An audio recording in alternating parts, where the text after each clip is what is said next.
Welcome back, everyone. Time for the morning rush. Local businesses say they're having a hard time finding workers. Garcia's Kitchen says business is picking back up.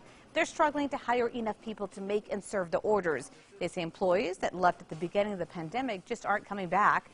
Other businesses like Heritage Hotels and Los Poblanos are planning job fairs soon. Some New Mexico colleges are juggling the idea of requiring vaccine passports on campus. Fort Lewis and Durango says that it will require the students to provide proof of vaccination before returning to class. NMSU and UNM say at this point they are not planning a vaccine requirement, but are strongly urging students to get the shot. A quick update for you. Here's a look at the new color-coded map from yesterday's two-week update. Bernalillo, Sandoval, and Valencia counties, you're all still in the yellow this morning. San Juan, Guadalupe, and Hidalgo counties went back into the yellow. In the meantime, San Miguel, Harding, and Cibola moved into the green. 20 of the state's 33 counties are now in the turquoise. Meanwhile, the CDC says that the coronavirus UK variant is now the most common strain of the disease here in the U.S. According to the CDC, there are currently more than 16,000 confirmed cases of that strain. And a study suggests that the UK variant is more contagious than the original strain and possibly more dangerous. And this morning, we are seeing dry weather. We'll continue to see dry weather through the weekend with the next storm system staying well to our north in Colorado, bringing snow up there. But we are only getting the cold front, so temperatures will cool a couple degrees like I showed you guys in the full forecast.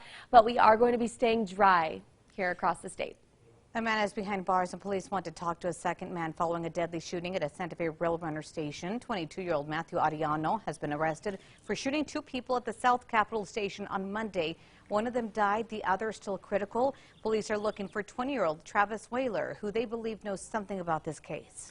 An accused burglar is having his terms of release loosened despite efforts to keep him behind bars.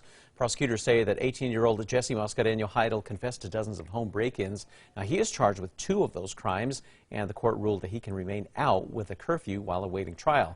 The judge said if he is charged in more cases, the DA can try again to keep him in jail. Take a look at this. The city's trying to get drivers used to an upcoming overhaul. The city put up posts along Rio Grande. In about 6 to 8 months, the crews will install 2 cement medians on Rio Grande between Old Town and I-40 to keep drivers from crossing the center lines. The project is expected to cost about $140,000. Senior citizens now have the option to excuse themselves from jury service. People 75 and older were required to submit an affidavit, which is a sworn and notarized statement. Now, starting on June 18th, qualifying New Mexicans can request an excusal online. That's through the state's jury website. You can call the local court for more information. 2 more bills are now law this morning. The Civil Rights Act will allow lawsuits against government agencies to be presented in district courts instead of federal. The governor also signed a measure expanding the LEDA fund to bolster private development projects around the state. The city is calling an incident where senior care center workers were reported for not wearing masks as unacceptable. The Environmental Health Department received a complaint last week about 3 volunteers and staff working at Los Volcanes Senior Center. A spokesperson says this is not a widespread issue in the department. And our Metro Threat Index is moderate for today because we will be seeing wind gusts up to around 40 miles per hour in Metro. But other than that, the weather will be dry, sunny, and warmer. Crosswalks across the metro will soon look a little different. While most crosswalks do meet the necessary standards, there are several that need to be updated. Now, improvements include repainting the crosswalk, putting up more signs, lights, or hawk signals.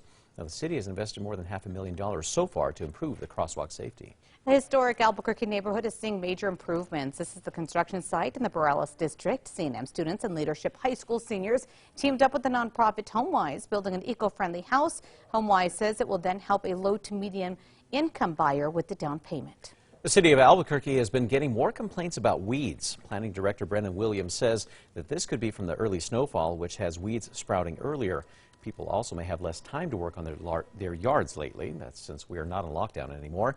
Up to 2 notices over a 30-day period are given out. Williams says that most homeowners handle the issue after being warned. And now let's get a look at that morning drive. On the maps, we are looking mostly clear, no accidents or major slowdowns. And here's Tracker going east on I-40 at Rio Grande. Lots of cars out on the roads now for the peak of traffic. Give yourself your extra time. A new t-shirt design is out for this year's Run for the Zoo. The shirts sport the slogan, Roar On, and feature a roaring lion in front of a Zia symbol. This year's virtual event, people can complete their run, walk, bike, ride, or even skate anywhere between May 2nd and the 9th. Welcome back. On this day in 2004, there was a tornadic storm that moved through the southeast corner of New Mexico. It dropped 5 F0 tornadoes and 1 F1 tornado and baseball-sized hail in Lincoln and Chavez counties. Most of these storms and the tornadoes dropped in rural areas, but one mobile home was overturned. Luckily, though, the man inside saw the warnings and he exited his mobile home before the tornado hit. Time now for the 5 facts. At number 5, the Barelas neighborhood is now seeing some improvements. It's all thanks to a group of local students. CNM carpentry students and Leadership High School seniors. They teamed up with the nonprofit HomeWise to build an affordable and eco-friendly house for a real-world assignment.